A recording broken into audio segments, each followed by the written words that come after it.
This is pretty simple. This is my Speedmaster. This is the Insta360. Combined, I'm going to show you a video of the footage that I got over the course of a week.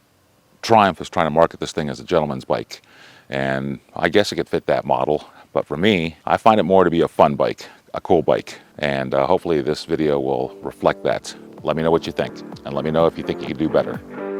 All right, so let's go get some excellent food.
Oh shit.